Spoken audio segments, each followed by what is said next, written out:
Saludos, profesor. Espero que se encuentre muy bien. Por acá le habla Isabel Mendoza y en conjunto con mi compañera Aurima Ríos venimos a presentarle dos métodos para el cálculo de transporte de sedimentos.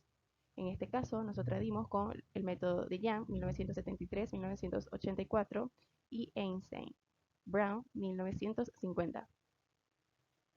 Comenzando con la aproximación de Young, 1973-1984, tenemos que el ingeniero civil Young se percató que una literatura revela algunas desventajas de utilizar el diagrama de Shields como criterio para el movimiento incipiente de partículas de sedimentos en un lecho aluvial. A esto, Young desarrolló una ecuación de transporte de carga total que basa el transporte en la potencia de la corriente, el producto de la velocidad y el esfuerzo cortante.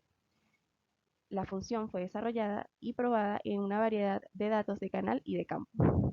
Esta ecuación incluye dos relaciones separadas, una para el transporte de arena y el otro para el transporte de grava. El método Young tiende a ser muy sensible a la velocidad de la corriente y es más sensible a la velocidad de caída que la mayoría.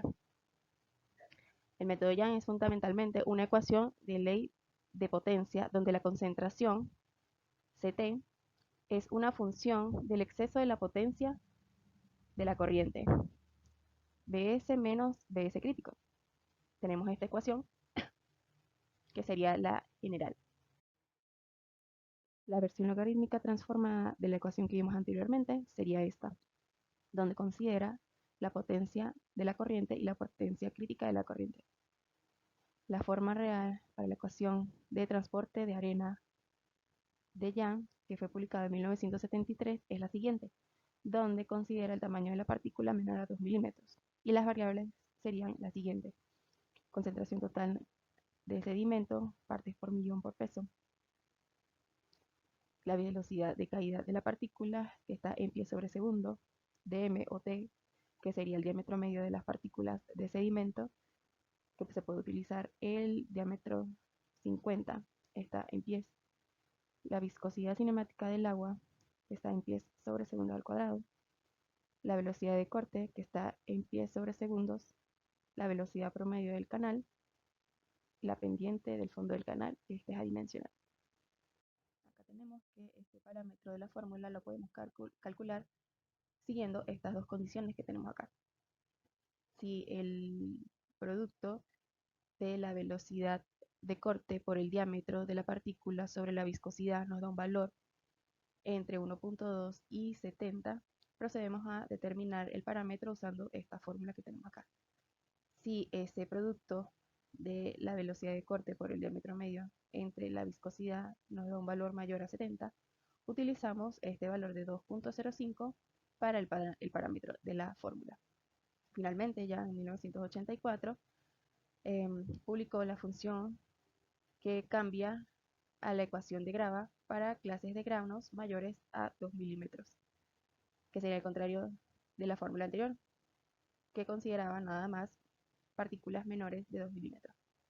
Sería esta expresión donde vemos que cambian valores de la fórmula, ya que se aplicaría solamente para gravas con partículas mayores de 2 milímetros. Ahora es mi turno de hablar, mi nombre es Abrima Ríos y estaré hablando sobre el método de Einstein-Brown.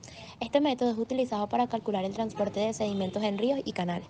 Se basa en la ley de Einstein-Brown, que establece que el transporte de sedimentos es proporcional a la concentración de sedimentos en suspensión y a la velocidad media del agua. También llamado método browniano, el método browniano es el movimiento aleatorio que se observa en las partículas que se hallan en un medio fluido, líquido o gas, como resultado de choques contra las moléculas de fluido. Brown en 1950 desarrolló esta función basada en Einstein. El parámetro de intensidad de transporte se obtiene en función del parámetro de intensidad de corte asociado al arrastre de una partícula. Cuando el parámetro I entre Y es mayor a 0.09, la fórmula de Einstein puede ser expresada de la siguiente manera. Es importante resaltar que la elección del método de estimación del transporte de sedimentos dependerá de la naturaleza del proyecto para el cual se esté realizando el análisis. En general, siempre que se desee estimar el transporte de sedimentos en suspensión, será necesario aplicar el método presentado por Einstein.